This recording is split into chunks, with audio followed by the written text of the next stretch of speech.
I walked into my bedroom only to find my mother-in-law secretly going through my most private things, including my personal toys right on our marital bed, and the shocking invasion of privacy left me humiliated, angry, and questioning how far she was willing to go to control our marriage.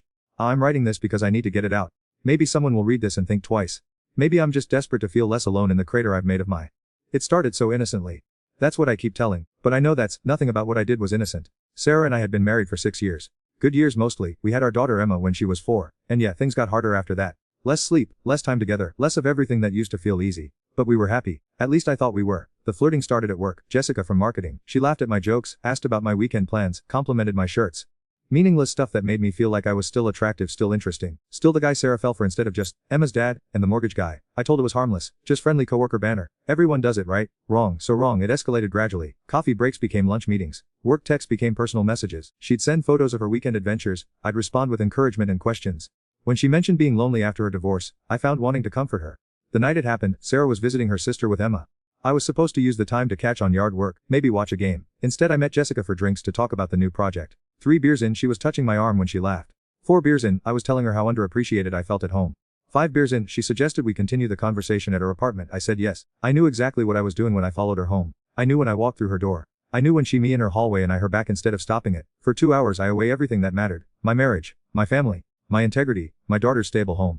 All for what? A meaningless encounter with someone who didn't love me, didn't know me, didn't care about the I was destroying.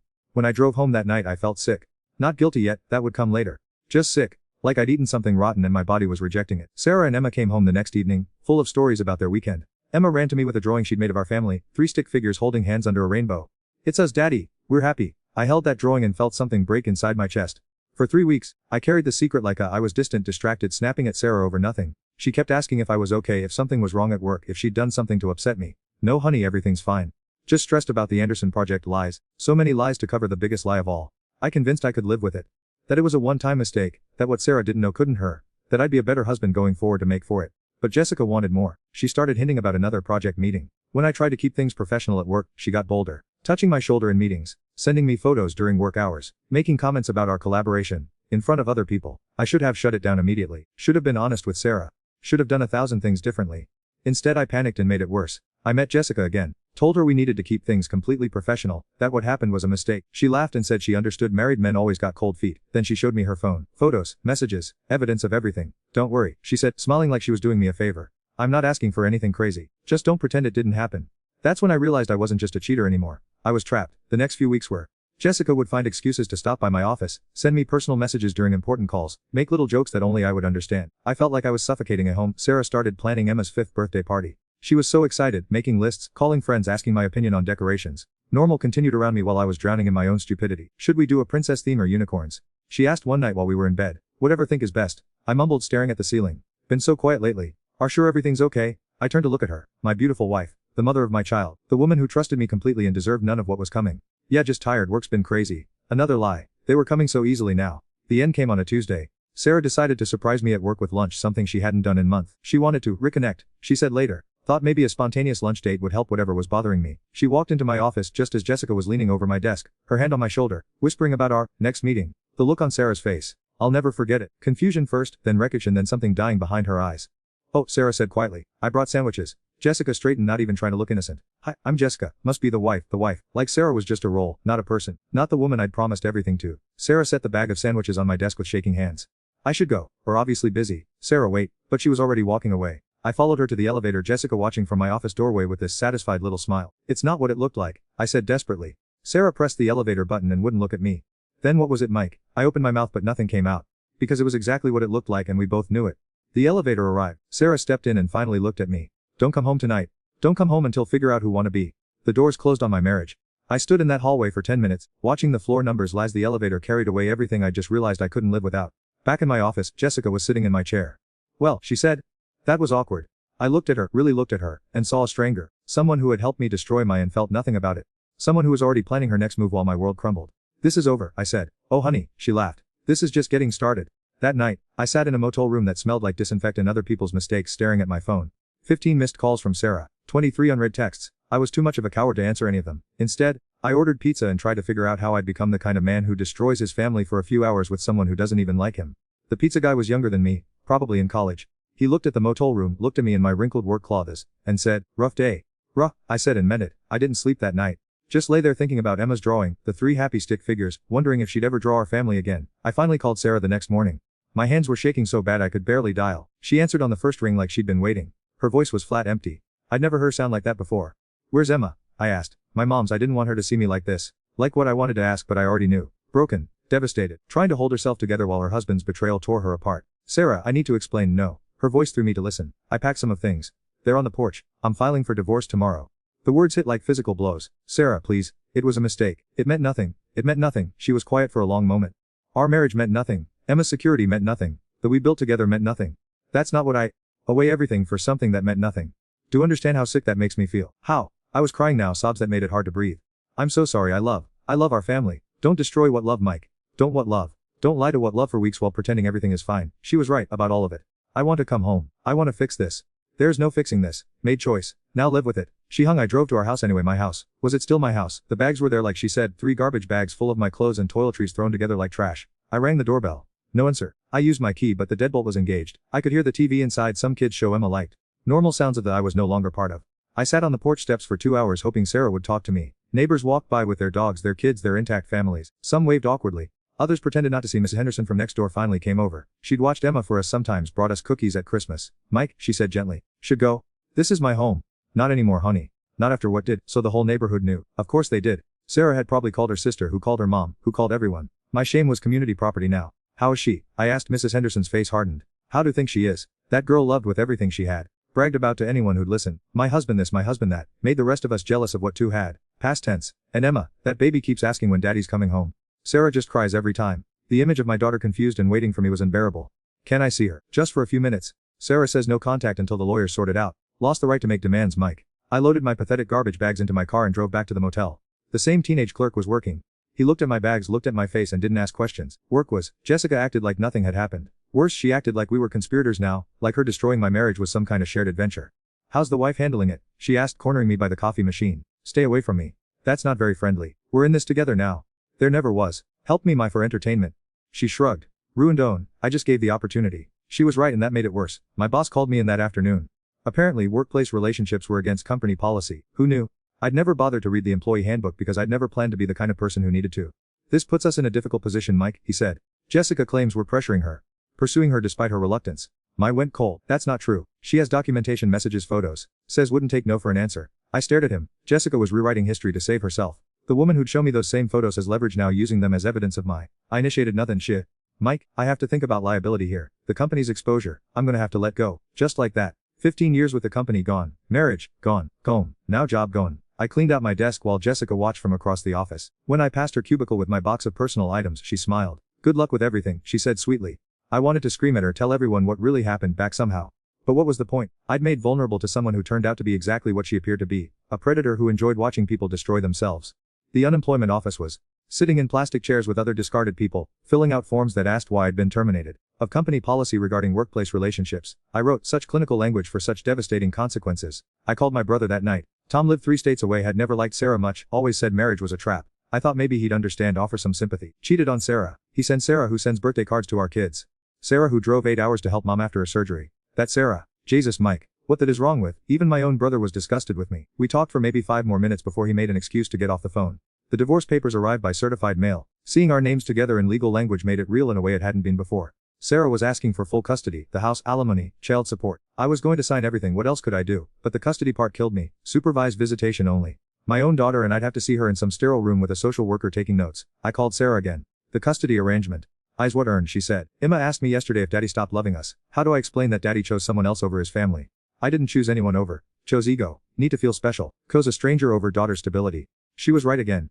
I kept hoping she'd be wrong about something, give me something to argue with, but every accusation was precise and accurate. I want to tell her I love her. Should have thought about that before. The line went quiet. I could hear Emma in the background, singing something. A song from one of her shows, probably. Normal kid sounds from the normal. I forfeited. Sarah. What? To me. Another long pause. No, she said finally. I what turned me into? That I can't trust my own judgment anymore because I trusted completely and were lying to me for weeks. But I don't, Mike. That's the worst part. It would be easier if I could point.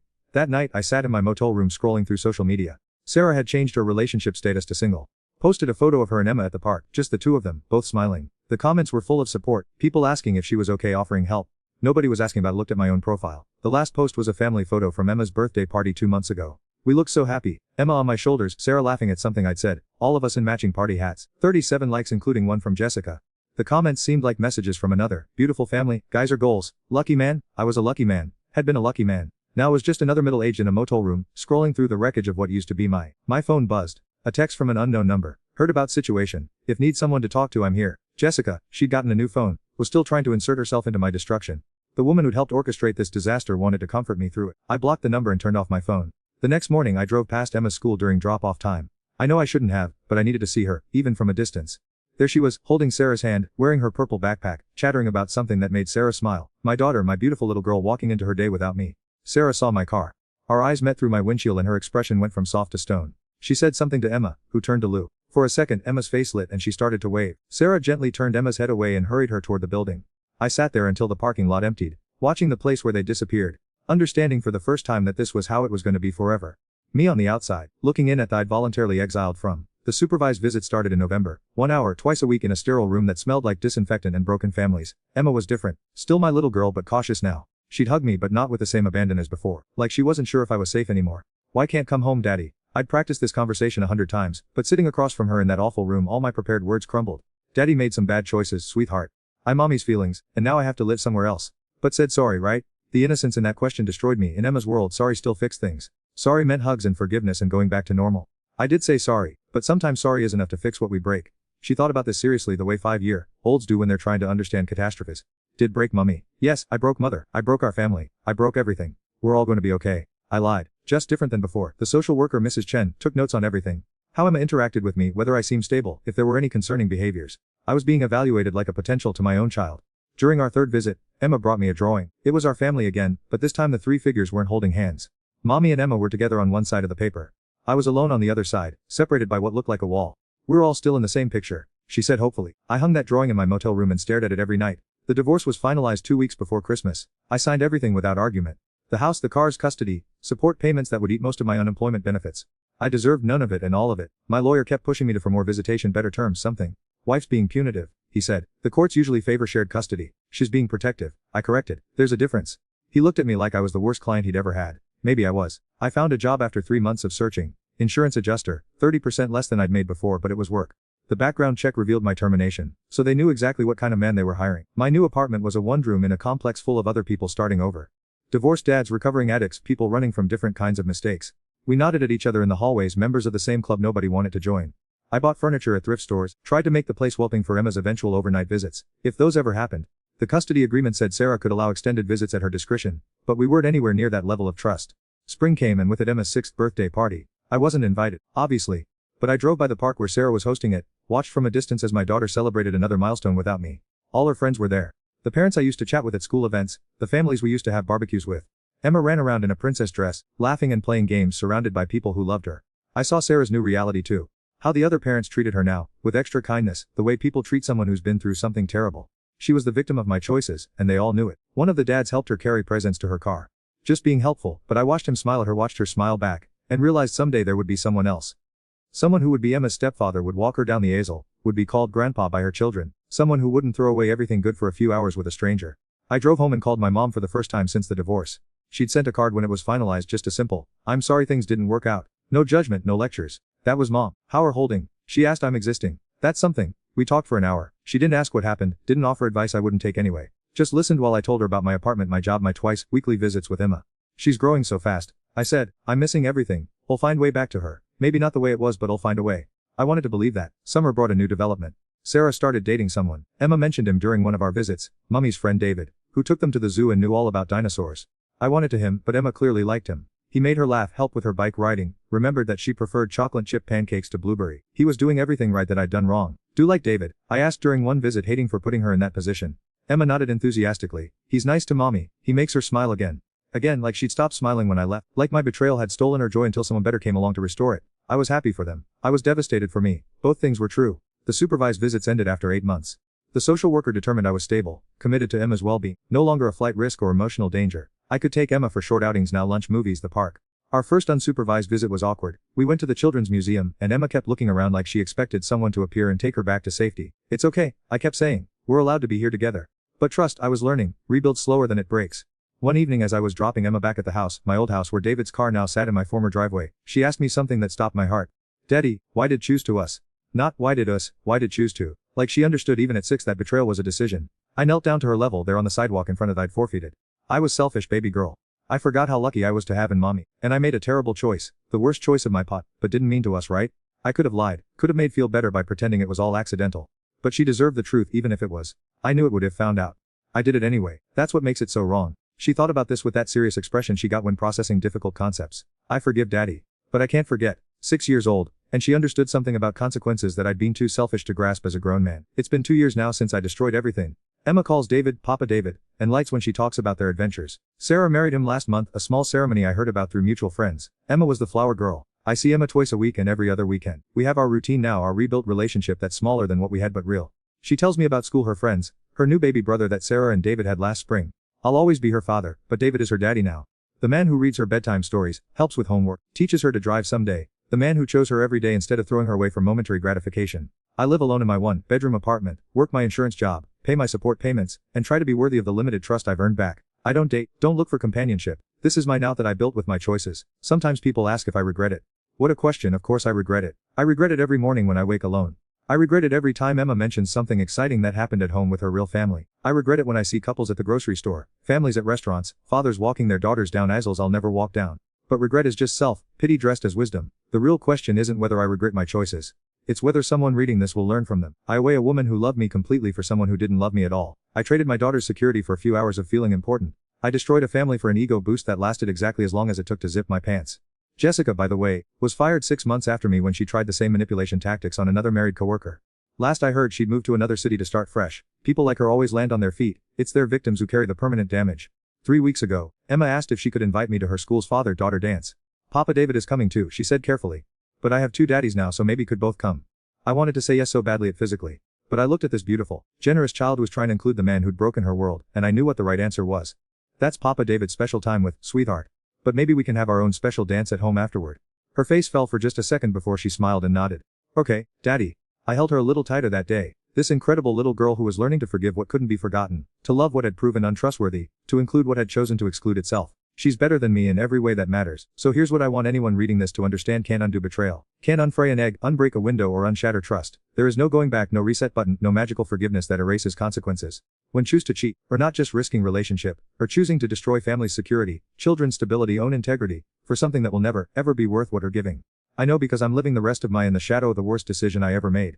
Every birthday party I miss, every milestone I watch from the sidelines, every time my daughter introduces David as her stepdad and me as my other dad. These are the real consequences of betrayal. Not the divorce papers or the support payments or the smaller apartment.